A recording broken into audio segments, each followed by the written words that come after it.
Your personality is your public image. What people know you about.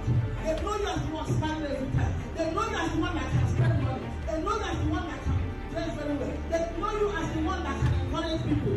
That is your personality. And your character is who you are. Amen? Your character is who you are. Your character is different from your personality. Your personality is that one you want everybody to see when you go to the party. The one that is posh. The one that speaks like the British people. The one that when you're eating, you eat carefully. But when you're in your house, you break the code. But when you go out, there is what? Personality. So you have a person. But as Christians, or something, we have personalities. We present a nature. We present some attitude as very holy. They go to our offices on Mondays and Tuesdays and Wednesdays. That's when we know who we are.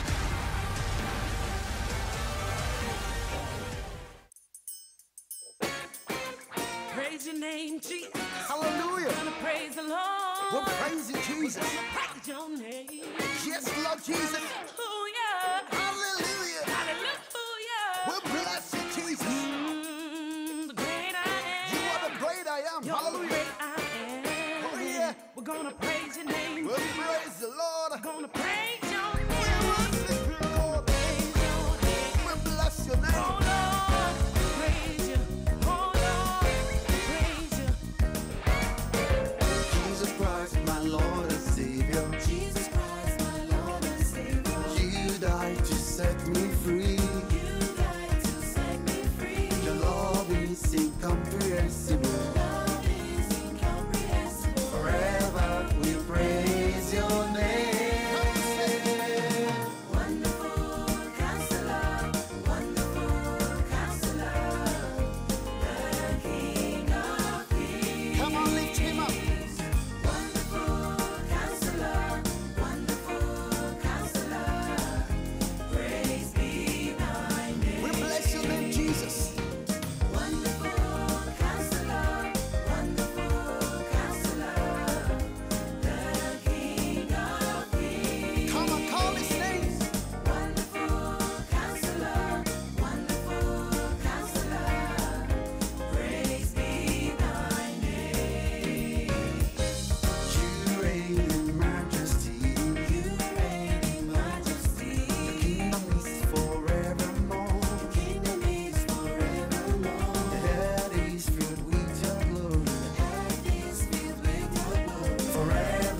Praise the Lord Jesus. Hello, viewers. Thank you for tuning in today. This is the Pastor's Wife Talk Show, and this is Pastor Chika Amadi. I'm not here by myself. I'm here with a guest. But before I introduce her, we are continuing on what we were discussing last week on the impact and the effect of drugs on our society. Please let somebody watch with you today. If you have young people, get them to listen. If you have parents, get them to listen. God is said to visit you. Something will happen in your life today. Our society needs our impact. God has shaped our lives to shape our community. So our prayer have, I believe every faith, every religion, we have been praying. Nobody is happy with what is going on, but we need to take action against it. So today, to discuss this important topic, the impact of drugs on our society, is Dr. Bunmi Roach with me. Sorry, she was here last week and she's here again today. Doctor, it's my pleasure to have you again. Thank you very much. Thank you for coming. Thank you so having me. much. Thank you, everyone. Now I have a very strong question for you. Okay. You know, there is a saying that says that it takes a community to raise a child, and that happens in Africa. Yeah. Anybody can talk to any child and correct them. Do you think that can happen in the Western world? Oh wow, that's a $1 million question. Absolutely, I think that can happen, but we have to be aware of the laws and regulations of the Western world. Yeah. And I'd like to put out a disclaimer as well that not everybody should have access to the child because of safety and protection. Yeah. As a society, as a community, there should be the existence of tougher laws on the use of drugs, because I know that a while ago there was an intention to decriminalize the use of Indian hemp, cannabis. Yeah. And I don't think that's a good thing. I think in my own point of view is that there should be tougher laws. Number one. Going back to that question, that can a community raise a child? Yeah. Absolutely, I will say so, because our schools make up our community. So when we have good schools where we teach good values, yes, that's part of the community, educating the child. When we have caring neighbors, when we have a more inclusive church, temples, looking out for each other, and we're not self-centered. Yes, that is all part of the community, looking out for the good of the child. Yeah. When we have caring teachers that are not judgmental, yes, that is part of caring for the child. Yeah. There must be easy access to the welfare system by the child, probably even by the age of 14, because you will find out that there are some households where the children are raising themselves, not because the parents are not there, but just because some parents are not gifted in Financially.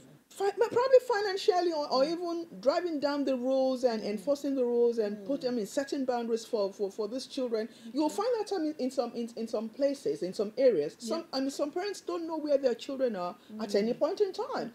Sometimes they probably would have gone to a chicken and chips shop and they're still outside hanging around at 9 o'clock with school uniform. So, when we have easy access to the welfare system, where a child can go, seek help, have a safe home to sleep sometimes, ask for help if there is a financial need, we need to have food vouchers, more food vouchers in this community where children can have access to basic needs. We need more youth community centers for children. We need curfews to be put in place. Yes. You know that as a child, probably under the age of 18, you mustn't be found out or wandering around. You know, it's just safety. Yeah. That is a responsibility of the community. Yeah. We need to and then advertisement. Okay. You know, because you have images on television, on social media. You have alcohol, everything. You have drugs, everything. You have videos, everything just being thrown out there carelessly. We need to be careful and be child friendly in our thinking when we put those things out there. We also, as a community, we need to, adults need to show strong work ethics. Because when they see that children, either you like it or not, a mega or a mini version of their parents. So if parents or adults or whatever show good examples, strong work ethics, high morals and all that, children will copy them and the community becomes safer. We need to teach the children kindness. We need to teach them compassion. We need to educate them about the danger of drug use. Just tell them the way it is. Tell them the truth, that it is not cool to use drugs, and that you don't have to belong. Some children will use drugs because they just want to belong, or they just want to be seen to be grown up. They want to be seen to just be happening. They want to be seen to be able to be cool, to be able to chat to girls or even mingle with the boys that are grown up. No, tell them it's not good for them, and that if I go from the secular and I go into church, you need to teach them that their body is a temple of God, the temple of the Creator that created them. And so, why would you put something bad in it?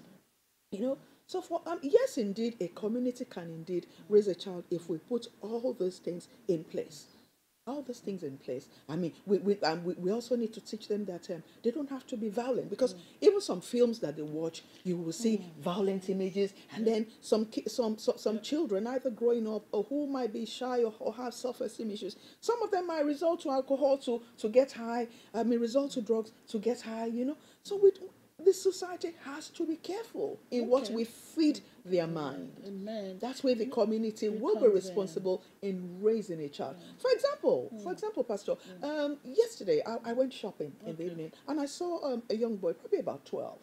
He had his trousers sagged. And I said to him respectfully, despite the fact that I was an adult, I said, hello, good evening. He was at the till, and I said, would you mind if I said something to you? I don't want you to take it personal. And I just explained to him that sagging is from the prisons in America, and that it's not a good image. It's not cool. I said just pull it. Pull it off. I said, when you pull, have clothes on properly. It covers your dignity. So. And he said, "Oh, thanks, man." And then he walked away. I was happy that I was able to do that. You can talk to them without touching, without saying just a word, a voice of reason. Sometimes doctor, see will what you're keep saying them now. out of danger. Thank you. Sorry for interrupting. See what you're saying now. Funny thing, as I was coming today, I took my car to the mechanic. Okay. And the mechanics took me in their car to the train station. Okay. So the guy, the driver driving me, immediately I entered the car, the whole place was filled with smoke of cigarettes, strong one. And I asked him, he's an English boy, so excuse me, do you smoke? He looked at me, I said, yes. I said, no, that's not good for you. I said, have you thought about that? Are you married? You have kids? He said, no. I said, I know that you don't have kids. You are still very young. I said, have you ever thought of the impact of what you're doing on the children you are going to have? He said, wow, I never thought about it. I said, from today, think about it. And also think of your health, And he was so grateful. So, yes, as we said, the community can actually do something, as you have summarized today. Now, let's go back to, I know that you're interested in politics. And by God's grace, I am the president of the Christian People's Alliance Party, one of the political parties in the UK. Now, do you think our government is doing enough concerning these drug issues in our society? I will think yes and no. Okay. Because if we get create more awareness about the danger of drug use, rather than have advertisement of an image of how a grown-up and a sexy woman should look, we should put images of people that have died from drug overdose, that have died from alcohol overdose, and died from, just put it all there, plaster it all. And I know it could be distressful, but put the message out there. Yeah. put the message out there. When either we have the 7 o'clock news or whatever, not watershed things, not after watershed things that children will see on telly that would shock them into reality and help them to just ask. Let them ask questions. Oh, why is this happening? Yeah. So if the government is able to do that more and also put in a legislation that it is illegal to take drugs. If you don't just get a slap on the wrist for peddling drugs or selling it or encouraging it, or even having young children that run drugs for you. If barons are put away for a very, very long time by the government, I think there will be a change in the society and the mindset. Yeah, that ties into what the Prime Minister was saying yesterday, that they need tougher sentences and longer sentences. So to put away these people out of the society. Okay, having said that, let's go back to schools. Some schools are doing very well in this area. Okay. But do you think excluding children, some children are excluded from school, do you think it also has a way of pushing these children into drugs? Because some children, when they're excluded, they don't want to go into those schools provided for them. They start hanging around in the streets. Do you think the use of exclusion is actually useful as intended? Absolutely not.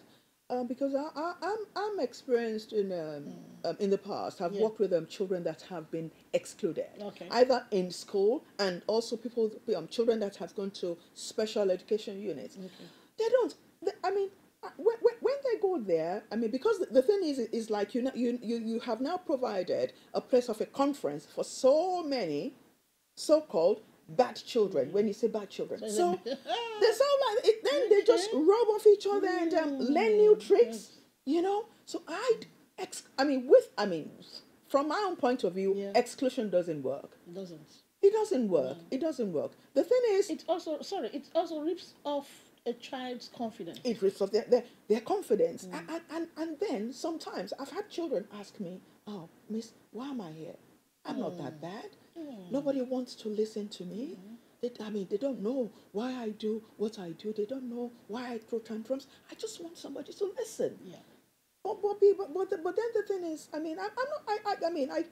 doff my hat to teachers. They are doing a brilliant job. I know that there might be some children that are probably difficult or a handful. But I will say, if you're going to have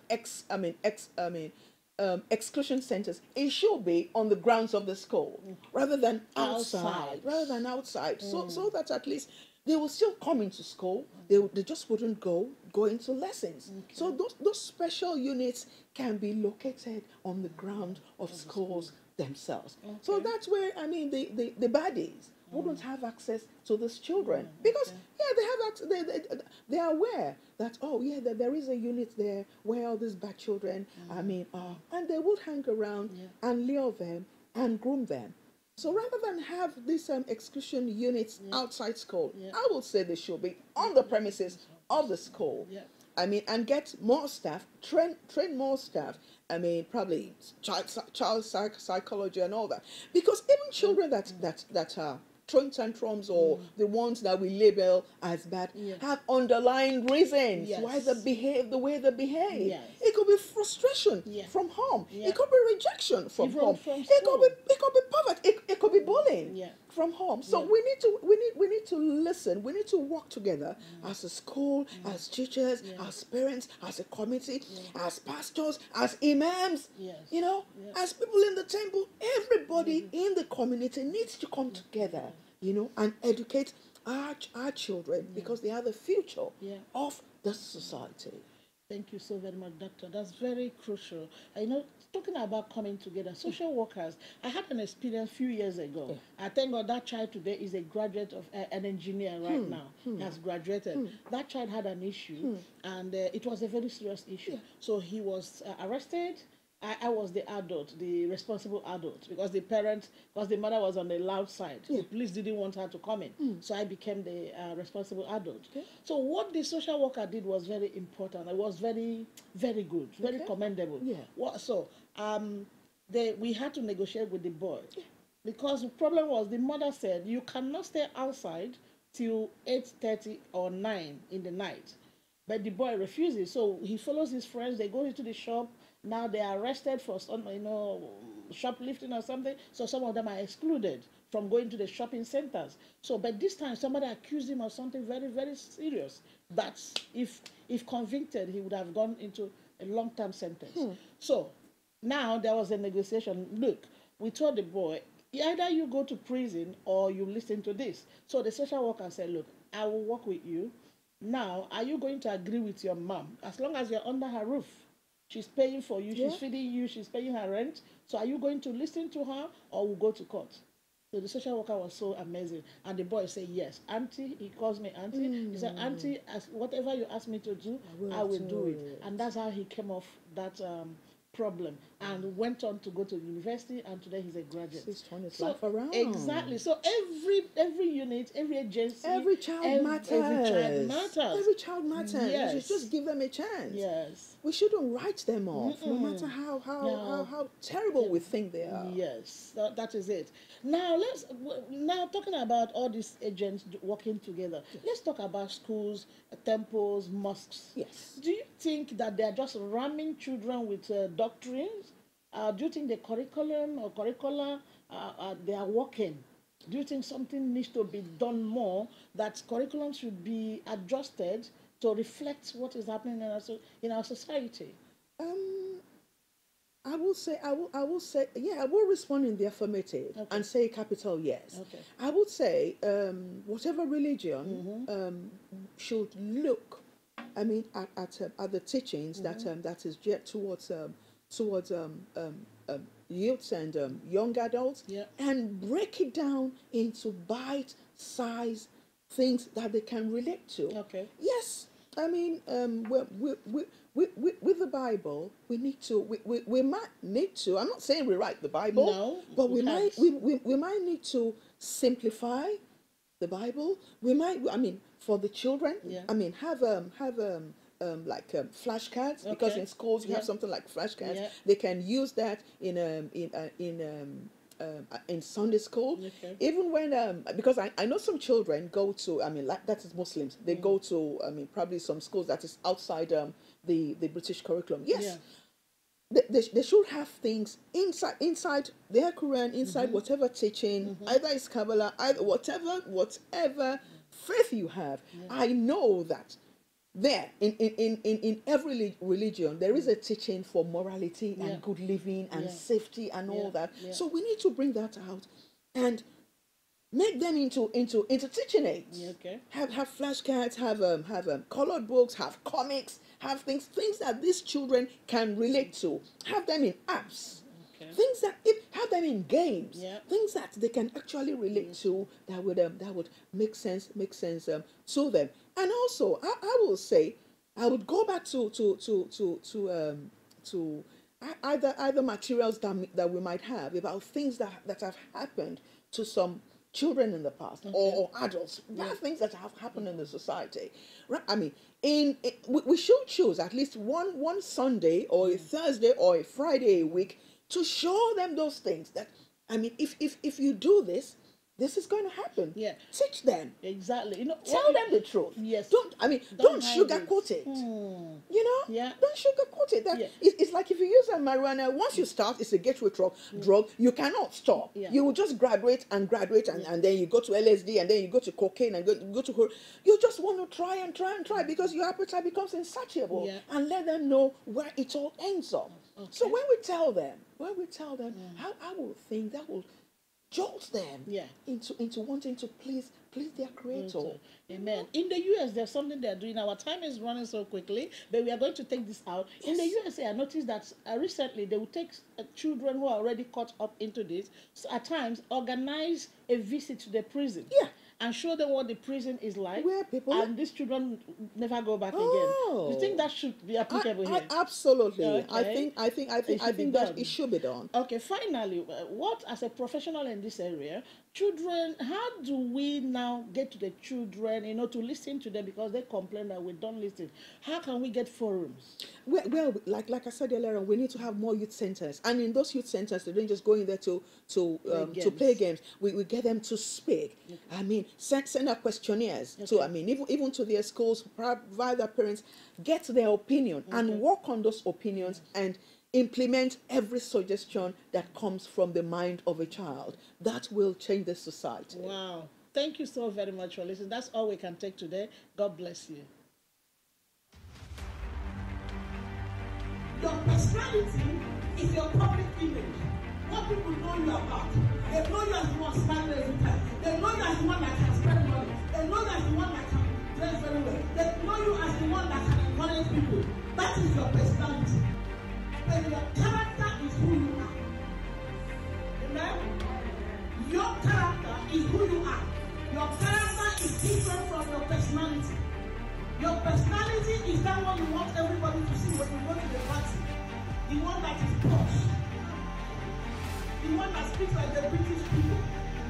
The one that when you're eating, you eat carefully. But when you're in your house, you break the bowl.